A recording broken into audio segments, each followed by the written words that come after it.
Hello my beautiful souls, welcome back to my channel tarot with Shivi 888। Guys, ये reading start करने से पहले मैं आपसे भी से बोलना चाहूंगी, अगर आप लोग मेरे चैनल पर पहली बार आए हैं तो guys please subscribe my channel.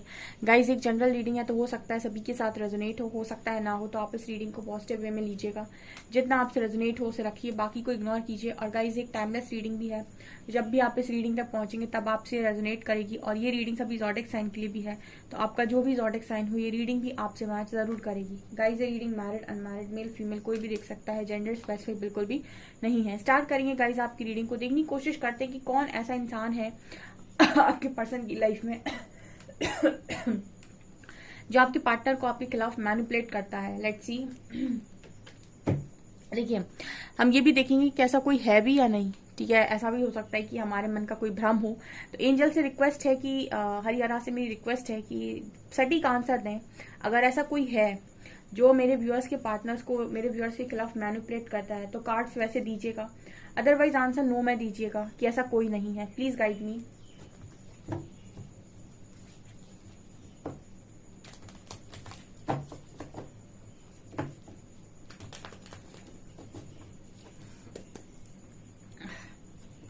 Bottom से एम्प्रेस की एनर्जी लग रही है।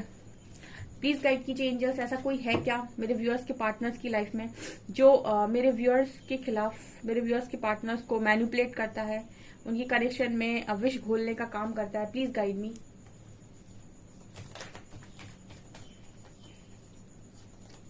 अगर आंसर नो में है तो नो बोल दीजिएगा angels. 3 of swords,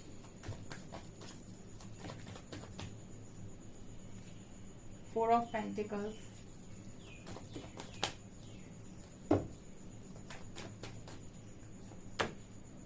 5 of swords,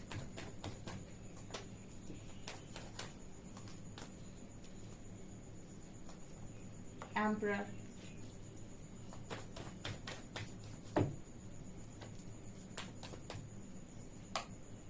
sun,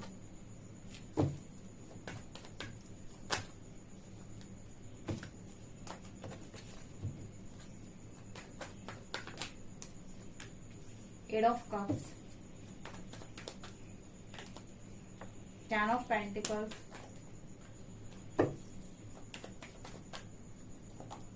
Star,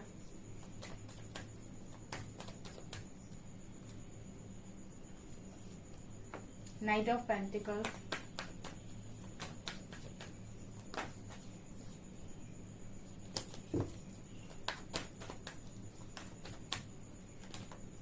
World and Magician.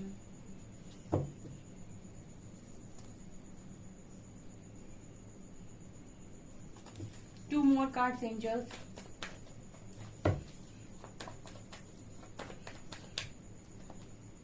Justice,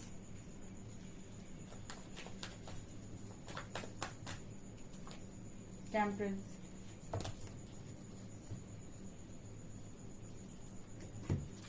देखो गाइस, कार्ड्स तो मैंने निकाल लिए हैं और मैं रीडिंग भी बता दूंगी आपको, ठीक है। लेकिन मुझे लगता है कि सबके लिए मैसेजेस अलग अलग निकल कर आए हैं, ठीक है। काफी सारे मैसेजेस आए हैं, हर एक कार्ड एक मैसेज दे रहा है, मुझे तो बताना पड़ेगा, ठीक है। तो जरूरी नहीं है कि आपसे सारी मैसेज रेजोनेट कर जाए, तो आपका वाला जो है वो कमेंट सेक्शन में लिखिएगा। शुरुआत 3 ऑफ सॉर्ड्स से हुई है। पहला मैसेज, आपके कनेक्शन में जो भी थर्ड पार्टी है वो मैनिपुलेटर है गाइस, ठीक है। वो आपके पर्सन को आपके खिलाफ मैनिपुलेट करती है या करता है। जो भी थर्ड पार्टी आपके कनेक्शन में बनी हुई है और आपके बारे में जानती है या जानता है, वो आपके पर्सन को आपके खिलाफ मैनिपुलेट करता है। अब आपको ये पता होगा कि आपके कनेक्शन में थर्ड पार्टी आखिर है क्या है आपके कनेक्शन में थर्ड पार्टी।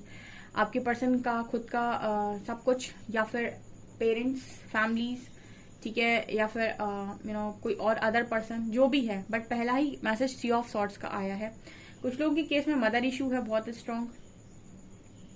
इस पर्सन की जो मदर है वो बहुत ताकतवर हो सकती है मतलब कहने का बहुत स्ट्रिक्ट हो सकती है। With queen of swords card इनकी चलती हो सकती है घर में, या कोई अदर पर्सन भी हो सकता है, अदर फीमेल फिगर हो सकती है, ये सिस्टर हो सकती हैं, या फिर जो भी है, मतलब कोई भी फीमेल फिगर, ठीक है, जो जिनके कंट्रोल में आपका पार्टनर बहुत ज्यादा रहता है, ठीक है, आपको पता होगा आपकी कनेक्शन में थर्ड पार्टी कौन है, ठीक है, एग्जैक्टली आपको खुद पता होगा कि कौन है जो आपके पर्सन को आपके खिलाफ मैनिपुलेट कर सकता है, वो यहाँ पर निकल कर आया है। कुछ लोगों के लिए ऐसा नजर आता है गाइस कि आपके कनेक्शन में कोई थर्ड पार्टी नहीं है, ठीक है, कुछ लोगों के लिए ये चीज भी नजर आती है।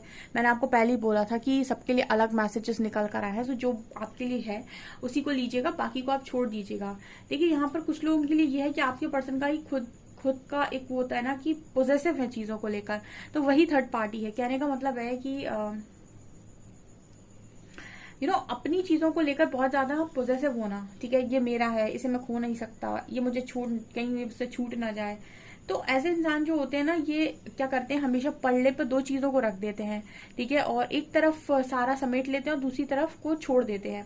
कहने का मतलब है कि जो चीज की कीमत ना पता हो इंसान हमेशा छोड़ता उसी को है, ठीक है। जैसे आपके पर्सन के साइड में मतलब आपने देखा होगा तराजू को, ठीक है, उसके एक तरफ पे फैमिली और दूसरी तरफ पे अगर आप है, ठीक है, और एक पर्सन को ये पता है कि फैमिली की इंपॉर्टेंस क्या है, क्योंकि कभी आपकी इंपॉर्टेंस उस हिसाब से जानी नहीं, या फिर आपको ऐसा सोच लिया कि आप तो मतलब ठीक है, तो ये पर्सन क्या करेंगे, फैमिली को इम्पोर्टेंस, फैमिली इनके लिए इम्पोर्टेंट है, फैमिली को इम्पोर्टेंस देंगे ये, तो ये क्या करेंगे, जो भी दूसरे पल्ले पर होगा उसको टोटली इग्नोर कर देंगे। तो ऐसा यहाँ पर ये है कि आपके कनेक्शन में ये सबसे बड़ा इस पर्सन की खुद की सोच है, ठीक है ना।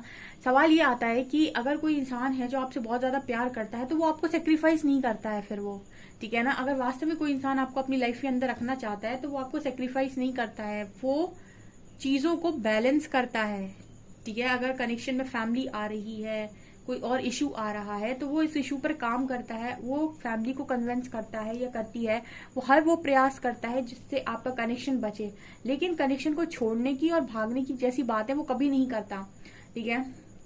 अब जो डरपोक किस्म के इंसान होते हैं ना, कि उनको लगता है कि मुझसे फैमिली नहीं संभलेगी, ठीक है, तो मुझे कुछ एक ही चुनना पड़ेगा, हाय मेरा त्यागी मन, मुझे तो चुनना सिर्फ एक ही है, ठीक है, तो मैं क्यों किसी को कन्विंस करने में टाइम वेस्ट करूं, त्याग करूंगी, एक को चुन लूंगा। तो मतलब ये क्या है, इस पर्सन की खुद की बुद्धि और इस पर्सन की खुद की सोच है, क्योंकि इसने ट्राई भी नहीं लिया। हो सकता है पर्सन ट्राई करते, हो सकता है दोनों चीज में बैलेंस क्रिएट हो जाता, हो सकता है दोनों को कन्विंस कर लेते, हो सकता है सारी चीजों का हल निकल आता है।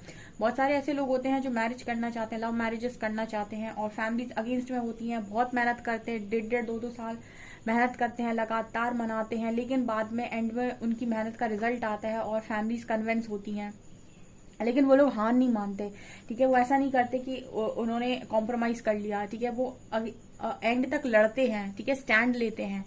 लेकिन कुछ लोग ऐसे भगौड़े किस्म के होते हैं कि वो भागने की कोशिश करते हैं, ठीक है, वो नहीं लेते स्टैंड, ठीक है, उनको लगता है कि निकल लो यहाँ से, ठीक है, एक ठीक, और फिर वो अपने आप को त्यागी मान लेते हैं कि हाय मैंने त्याग किया, ठीक है। तो जो भी है अपनी इमेज जिसको जैसे बनानी हो, बट आई थिंक मुझे लगता है कि अगर आप किसी चीज को शिद्दत से पाना चाहते हैं तो आपको उसका स्टैंड लेना चाहिए, बजाय इसके कि आप उसका त्याग कर दें, ठीक है। इंसान त्याग भी तभी करता है जब इंपॉर्टेंस नहीं समझ रहा होता है, ठीक है, उसको अगर पता हो कि सामने वाले की इंपॉर्टेंस उसकी लाइफ में क्या है तो वो कभी त्याग ना करे। त्याग भी तभी करता है कि उसको लगता है कि इसके बिना तो मेरी चल जाएगी या कट जाएगी, ठीक है। तो ये चीज आपके पर्सन के अंदर हो सकती है जिसने आपके पर्सन के माइंड को मैनिपुलेट किया। अब ये आप कहोगे कोई बाहरी इंसान है, नहीं, ये आपकी पर्सन की सोच है, और जिसकी सोच ऐसी हो उसको बदला नहीं जा सकता, उस इंसान को कोई नहीं बदल सकता, क्योंकि वो सोचता ही ऐसे है, ठीक है। उसको लगता है कि दो में से किसी एक को चुनना होता है और बाकियों को सबको छोड़ देना होता है, ठीक है, स्टैंड नहीं लेना होता है। तो ये आपके में से कुछ लोगों के लिए एनर्जी है, और मैंने स्टार्टिंग में बोला था सारे मैसेज रेजोनेट नहीं करेंगे, तो कमेंट सेक्शन मत भरिएगा कि मैम मेरे से नहीं रेजोनेट कर रहे, जो वाला आपका हो वो आप रख लीजिएगा, ठीक है। अब आता है 5 ऑफ सॉर्ड्स एंड स्टार। अब देखिए कुछ इंसान के अंदर ना वुंड्स होते हैं, वुंड्स हम जिन्हें बोलते हैं घाव, वो आपके इस लाइफ के होते हैं, पास्ट लाइफ के होते हैं, या फिर बचपन से मिले ऐसे घाव जिन पर इंसान जिंदगी को जी रहा होता है। जब उसको घाव बचपन से मिल जाते हैं तो उसकी एक धारणा बन जाती है, एक परसेप्शन होता है कि ये चीजें होती हैं और ये ऐसे ही होती हैं। अब कोई ऐसा इंसान उसकी लाइफ में आ भी जाए जो उसकी सोच को चैलेंज कर रहा हो, तो वो उस इंसान पर विश्वास तब तक नहीं करेगा जब तक मुंह की नहीं खाएगा एक बार, यानी कि जब तक उसको चीजें रियलाइज नहीं करवा देता वक्त, तब तक वो विश्वास नहीं करेगा कि अच्छे लोग भी होते हैं इस दुनिया में, अच्छाई भी होती है इस दुनिया में, वो सबको एक ही तरीके से जज करेगा। ठीक है। तो आपके कनेक्शन में एक मैनिपुलेशन का कारण है, क्योंकि हील नहीं है इंसान, ठीक है। और जब वो हील नहीं है, उसके पास जो वुंड्स हैं, ठीक है, उन वुंड्स के कारण जो घाव उसके पास लगे हुए हैं, तो उसने उस पर्सन की सोच को बहुत अलग तरीके से डिजाइन किया हुआ है। वो चाहे भी तो आपकी तरह सोच नहीं रख सकता। आपने देखा होगा हर व्यक्ति की सोच एक जैसी नहीं थी, ठीक है। आपने दुर्योधन को भी देखा और आपने अर्जुन को भी देखा। अर्जुन की सोच श्री कृष्ण के प्रति क्या थी और दुर्योधन की क्या थी, ठीक है। आप किसी की सोच को परिवर्तित नहीं कर सकते। हर व्यक्ति को अपने हिसाब से सोचने का अधिकार ईश्वर ने खुद ही दिया है। वो इंसान को वक्त ही सिखा सकता है, आप नहीं बदल सकते उसकी सोच को। उसका खुद का एक्सपीरियंस उसकी सोच को बदलेगा ओनली, ठीक है ना। तो मैसेज आ रहा है कि आपकी पर्सन की सोच ही जब ऐसी हो तो आप क्या ही करोगे। वो इंसान तो 100 बार मैनिपुलेट हो जाएगा, क्योंकि उसकी सोच में ही वो चीजें हैं, ठीक है। वो बाहर से नहीं आ रही है, वो उसके अंदर से पहले से ही मौजूद है, ठीक है। जैसे हम कहते हैं कि चोर को सब चोर ही नजर आते हैं, तो अगर इंसान किसी चोर के सामने खड़े हो जाओ तो वो, क्योंकि वो खुद चोर है ना, तो वो आपको भी चोर ही समझेगा। वो ऐसा सोचेगा कि अगर मैं, क्योंकि उसको पता है कि चोरी कैसे की जाती है, चोरी क्या होती है। तो जब उसके सामने आप खड़े होंगे तो आपको भी चोरी समझेगा। वो, उसको लगेगा कि मैं ऐसा हूं तो ये भी ऐसा ही है। हो सकता है सामने कोई विद्वान पुरुष हो सकता है कोई ऐसा इंसान हो जो बहुत सत्यवादी हो, ठीक है। तो हर तरीके की 5 उंगलियां बराबर नहीं होती हैं, ठीक है। जैसे 5 उंगलियां अलग अलग है, वैसी हर तरीके का इंसान होता है इस दुनिया में, सब बराबर थोड़ी है। तो इस पर्सन की मैनिपुलेशन का कारण इस पर्सन की खुद के वुंड्स हैं, ठीक है, जो हील नहीं है। जब वो हील होंगे, इश्यूज हील होंगे, तब कहीं ना कहीं जाकर आपको ऐसा लग सकता है कि पर्सन की सोच बदली है। सोच बदलेगी तो चीजें बदलेंगी, भाग्य बदलेगा। सोच ही खराब हो तो इंसान का भाग्य, तो उसकी दिशा मतलब उसकी दिशा तो खराब होनी है। अगर आपकी सोच अच्छी है, सकारात्मक है, आप ऊर्जावान व्यक्ति हैं, अच्छी सोच रखते हैं, अच्छी नियत रखते हैं और हर तरफ से हील है, ठीक है, आपके अंदर कोई वुंड्स नहीं है, बहुत हाई एनर्जी में जाते हैं, आप अपने भाग्य को परिवर्तित डेफिनेटली कर लेंगे। लेकिन सोच ही खराब हो तो आप क्या करेंगे, ठीक है। फिर है एम्परर, ईगो। एक तो ईगो इंसान को कहीं का नहीं छोड़ता, ठीक है। कहते ना कि ईगो इंसान को, जैसे रावण था, उसका ईगो, उसका घमंडी उसको लेकर डूबा था एंड में, ठीक है। ऐसे ही कई एग्जाम्पल है ईगो और घमंडी लोगों के। तो एम्परर का बात करता है कि आपके पर्सन को कहीं बाहर जाने की जरूरत नहीं है। देखिए, एम्परर कार्ड 3 बातें करता है। या तो इस पर्सन की लाइफ में, इनकी जिंदगी में कोई फादर फिगर है, ठीक है, फादर फिगर इनसे बड़े, जिनकी चलती बहुत है घर में, और मतलब बहुत ज्यादा स्ट्रांग कोई इंसान हो सकता है जिसकी बहुत चलती है, दादा परदादा एंड ऑल, ठीक है। या फिर हम ये भी कह सकते हैं कि फादर, जिन्होंने मैनिपुलेट किया हो सकता है आपके पर्सन को आपके खिलाफ। अगर ये नहीं है तो आपके पर्सन का ईगो, जो इनके माइंड के साथ खेलता है। ईगो कहता है मैं क्यों झुकूं, ईगो कहता है कि जिसे आना है वो खुद आए, मैं क्यों जाऊं। ईगो कभी आगे नहीं बढ़ने देता है, आप देखिए। ईगो कभी माफी मांगना पसंद नहीं करता। ईगो कहता है मैं क्यों जाऊं माफी मांगने, सामने वाले को आना चाहिए। लव कहेगा कि झुक जाओ यार, क्या जाता है, ठीक है, अपना कनेक्शन है, अपना ही इंसान है, अपने साथ ही रहना है, तो झुक जाओ, क्या जाता है। बट ईगो क्या कहेगा, तुम झुकने जा रहे हो, तुम झुकोगे, ठीक है।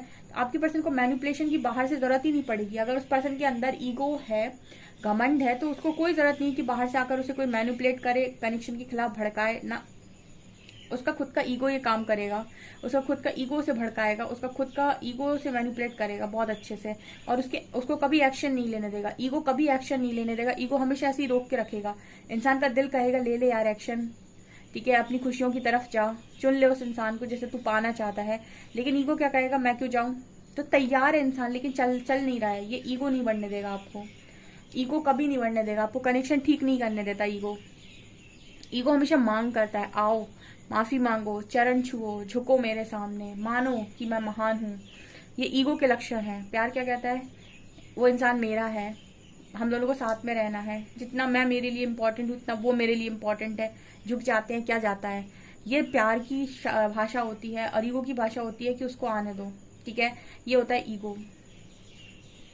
ऐसे इंसान को बाहर से मैनिपुलेशन की क्या जरूरत है, ठीक है, ये तो खुद ही मैनिपुलेट हो जाएगा अपनी ईगो से। ओके, अगला कार्ड है सन एंड वर्ल्ड।